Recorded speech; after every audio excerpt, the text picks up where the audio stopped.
Assalamualaikum warahmatullahi wabarakatuh. Salam tani, semoga sehat dan sukses selalu.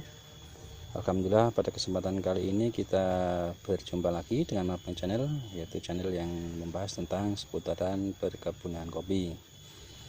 Pada kesempatan kali ini kita akan berbagi pengalaman, yaitu tentang kisah perjalanan petani kopi dari tanam sampai panen ya teman. Jadi kita akan berbagi proses. Jadi yang paling penting di sini adalah proses, mulai dari penanaman, pemeliharaan dan lain sebagainya sampai ke fase pemanenan. Jadi penting sekali ya teman, kalau kita lihat buah kopi bisa sampai kayak gini, yang tentunya yang kita harus tahu ataupun pelajari tentunya adalah sebuah proses ya teman, karena kita tahu untuk sampai fase kayak gini buah kopi itu memerlukan proses ataupun waktu yang sangat lama dan pemeliharaan ataupun perawatan yang tentunya harus kita perhatikan dalam rangka upaya untuk meraih keberhasilan dalam berkebun kopi.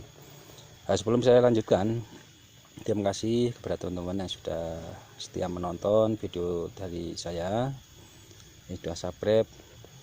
Yang belum subscribe untuk bisa bantu subscribe untuk bisa mengetahui info terbaru dari channel ini. Jangan lupa aktifkan tombol lonceng ataupun notifikasinya agar tidak ketinggalan video terbaru dari channel saya. Jangan lupa bantu subscribe juga untuk membantu perkembangan channel ini.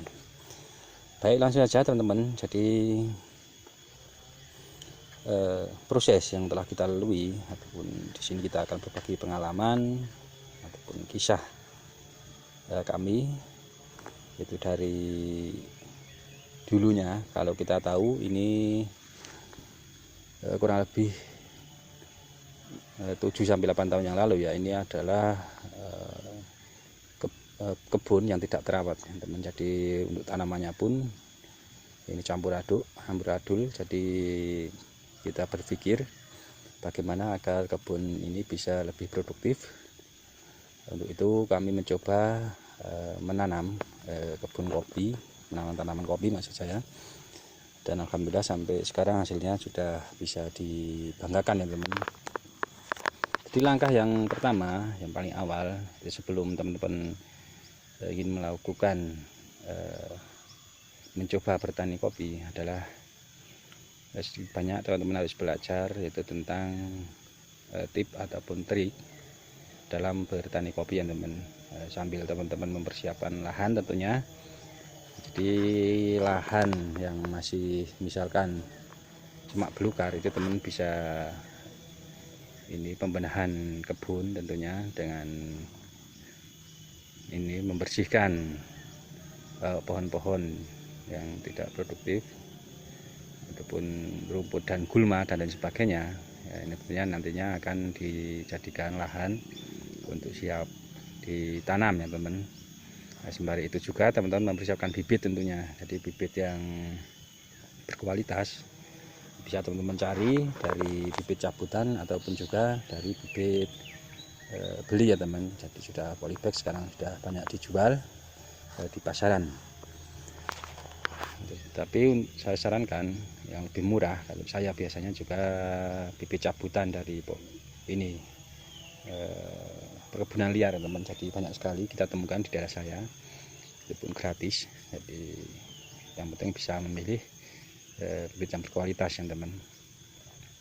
Ciri-cirinya kurang lebihnya ya subur untuk daunnya, sedangkan untuk batangnya itu gendut besar. Jadi nanti ketika kita tanam itu untuk pertumbuhannya bisa lebih optimal ya teman. Nah, setelah teman-teman melakukan ini persiapan bibit, tentunya teman-teman harus mempersiapkan lubang tanam. Lubang tanam dibuat itu kurang lebih 40 kali 40 ya, dengan kedalaman ya bisa 40 ya, kurang lebihnya kayak gitu teman-teman.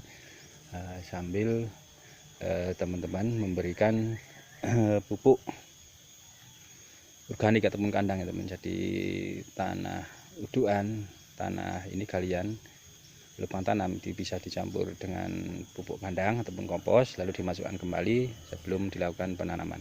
Setelah itu selang 1 minggu atau kurang lebihnya segitu. Itu teman-teman bisa melakukan penanaman bibit yang sudah teman-teman dapatkan. Nah, setelah kira-kira 2 tahun kurang lebihnya, itu pohon kopi sudah ini tumbuh dengan bagus. Teman-teman bisa melakukan penyetikan ataupun penyambungan ya teman. Jadi penyambungan dilakukan dalam rangka upaya untuk mempercepat pembuahan. Samping itu untuk mendapatkan varietas jenis kopi yang teman-teman inginkan, itu teman-teman bisa mendapatkan entres dari klon ataupun bibit yang teman inginkan ya teman. Jadi teman juga harus memilih entres yang berkualitas tentunya, itu dengan ciri-ciri basar ya teman. Jadi kalau kita pilih biasanya kita menggunakan entres raja ya teman saja. Karena apa? Itu untuk produktivitas kopinya itu lebih maksimal bila kita dibandingkan dengan menggunakan entres tunas ranting biasa ya teman. Jadi akan lebih optimal untuk pertumbuhan dan juga pembuahannya nantinya. Setelah kita melakukan penyambungan dan pohon kopi sudah sambil tumbuh, tentunya kita harus melakukan perawatan ya teman. Perawatan itu ada banyak sekali, kita sambil jalan aja teman-teman, kita sambil melihat-lihat. Perawatan meliputi pemupukan. Jadi pemupukan setelah pohon kopi tumbuh dan usia tanam yang sudah di stek juga ini sudah mulai berkembang, itu teman-teman melakukan pemupukan untuk pohon kopi sendiri itu kurang lebih 2 kali dalam setahun ya teman. Jadi di awal penghujan dan di akhir penghujan, itu paling enggak 2 kali dalam setahun.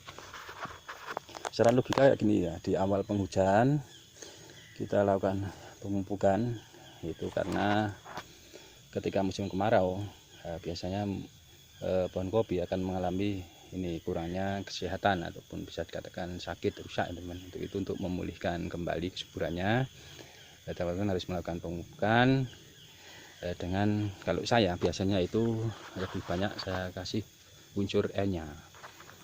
Nah, jadi untuk mempercepat penyuburan kembali pada daun ranting dan pohon kopi itu sendiri ya teman. Selain itu biasanya ketika awal penghujan itu bertepatan dengan fase pembungaan. Untuk itu penting sekali pemupukan ini untuk membantu ini bunga menjadi calon buah dan nantinya akan menjadi buah. Nah, setelah itu perawatan selanjutnya yaitu pemangkasan. Pemangkasan itu dilakukan secara rutin. Untuk pemangkasan perawatan ya teman, jadi pembuangan tunas air, tunas cacing, tunas yang kecil juga gini teman, itu dibuang karena dia tidak produktif ya teman. Jadi dilakukan pembuangan dengan pemangkasan secara rutin setiap ini paling enggak ya 1 bulan ya teman. Jadi agar nutrisi bisa terserap sempurna oleh buah ataupun pertumbuhan pohon kopi itu sendiri ya teman. Setelah pemangkasan itu perawatan selanjutnya ada pembersihan gulma ataupun rumputan, itu juga penting sekali ya teman.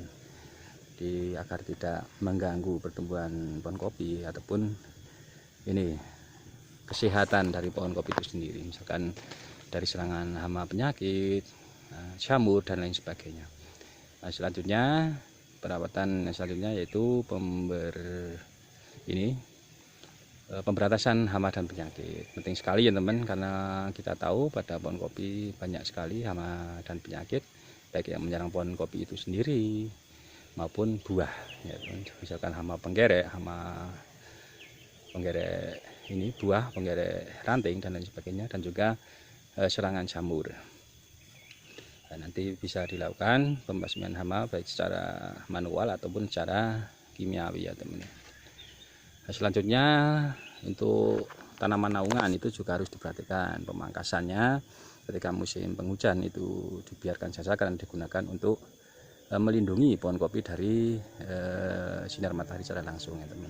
Tapi ketika di musim kemarau tentunya pemangkasan tanaman naungan harus dilakukan agar sinar matahari bisa lebih optimal menyinari pohon kopi, tentunya membantu pertumbuhan buah ataupun pohon kopi yang lebih optimal nantinya. Nah, selanjutnya itu perawatannya. Setelah kita lihat kalau di fase sekarang ini yaitu fase menuju ke pemanenan ya teman. Jadi buah kopi kalau kita lihat ini sudah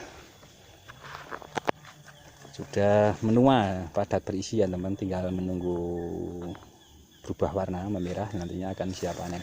1-2 kalau kita lihat juga sudah ada yang merah. Jadi ketika kayak gini teman-teman bisa melakukan pemanenan secara selektif ya teman. Jadi kita memilih yang merah dulu untuk kita panen sambil menunggu nanti panen raya tiba ya teman.